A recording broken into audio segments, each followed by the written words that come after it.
இனிமே கண்ணை மூடிட்டு கடலை எண்ணெய் வாங்கலாம்.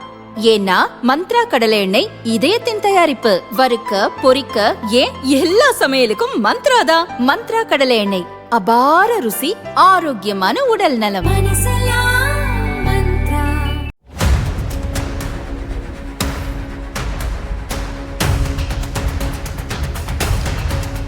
3 வாரமாக தொடரும் ஈரான் போர் இப்போது உச்சக்கட்டத்தை எட்டிவிட்டது. எந்த அளவுக்கு அமெரிக்காவும் இஸ்ரேலும் சேர்ந்து ஈரானை தாக்குகின்றனவோ அதே அளவு வேகத்தில் ஈரானும் இரு நாடுகளையும் குறிவைக்கிறது. ஈரான் வீசிய பெரும்பாலான ஏவுகணை ட்ரோன்களை இஸ்ரேலின் வலிமையான மிசைல் தடுப்பு சிஸ்டம் தடுத்துவிட்டாலும் குறிப்பிடத்தக்க சேதமும் ஏற்பட்டு இருக்கத்தான் செய்கிறது. அதேபோல் அமெரிக்காவின் படைத்தளங்கள் இருக்கும் வளைகுடா நாடுகளில் கடும் சேதத்தை ஈரான் ஏற்படுத்தியிருக்கிறது. குறிப்பாக அமீரகம் மற்றும் கத்தாரில் மிகப்பெரிய சேதம் ஏற்பட்டிருக்கிறது. அமெரிக்காவின் ஆயுதங்களை கடுமையாக சேதப்படுத்திவிட்டது ஈரான். ஏற்கனவே அந்த நாட்டின் தாக்குதல் தீவிரமாக இருக்கும் நிலையில் இதுவரை எடுக்காத மிக கொடிய ஆயுதத்தை ஈரான் முதல் முறையாக எடுத்து அடித்திருக்கிறது. நாங்கள் இப்போது வீசுவதெல்லாம் சும்மா சாதாரண ரகம்தான், இனிமேல் தான் கொடிய ஆயுதங்களை எடுப்போம் என்று ஈரான் எச்சரித்திருந்தது. இதன் தொடர்ச்சியாகத்தான் இப்போது டான்சிங் மிசைல் எனப்படும் செர்ஜில் ரக ஏவுகணைகளை எடுத்து பந்தாடியிருக்கிறது ஈரான் ராணுவம். இஸ்ரேல் மீதும் அமெரிக்க ஆதரவு வளைகுடா நாடுகள் மீதும் இந்த ரக ஏவுகணையை வீசி ஞாயிறு முதல் தாக்கி வருவதாகவும் இது கடும் சேதத்தை ஏற்படுத்தியிருப்பதாகவும் ஈரான் இப்போது அறிவித்துள்ளது. பொதுவாக ஈரான் பாலிஸ்டிக்ஸ் ஏவுகணை மற்றும் ட்ரோன் தயாரிப்பில் வலிமையானது. அதிலும் அதன் வசம் இருக்கும் செர்ஜில் உண்மையிலேயே கொடிய ஏவுகணைதான். இதுவும் பாலிஸ்டிக் ரக ஏவுகணைதான்.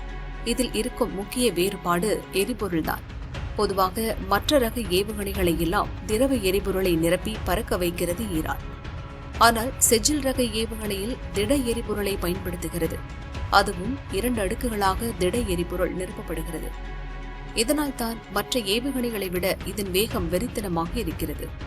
இந்த ரகத்தில் செஜில் 1, செஜில் 2, செஜில் 3 என 3 வகை ஏவுகணைகளை வைத்திருக்கிறது ஈரான். இப்போது செஜில் 2 ரகத்தை தான் தாக்குதலுக்கு பயன்படுத்தி இருக்கிறது.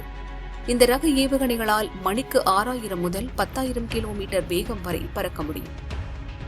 இதில் கவனிக்க வேண்டிய விஷயம் என்னவென்றால், எதிரி நாட்டின் இடைமறிப்பு சிஸ்டத்தை கடந்துவிட்டால் ஏவுகணை வேகம் இன்னும் எகிரிவிடும். அதாவது வானிலிருந்து இலக்கை நோக்கி கீழே இறங்கும்போது அதிகபட்சமாக மணிக்கு 16,000 கிலோமீட்டர் வேகத்தில் சென்று தாக்க முடியும். இதுதான் செஜில் ரக ஏவுகணையின் சக்தி. இன்னொரு ஸ்பெஷலும் இருக்கிறது. அதுதான் டான்சிங் மிசைல் என்ற பெயர் கிடைக்க காரணம். அதாவது செஜில் ரக ஏவுகணை வேகமாக பறப்பதால் அதை எதிரி நாட்டின் மிசைல் தடுப்பு சிஸ்டங்கள் இடைமறிப்பது கடினம். அதேபோல் எதிரிகளின் ராடார் மற்றும் இடைமறிப்பு ஏவுகணைகளின் கண்களில் மண்ணை தூவிவிட்டு நடுவானிலேயே திசையை மாற்றி மாற்றி பயணிக்கக்கூடிய சக்தி இதற்கு உண்டு.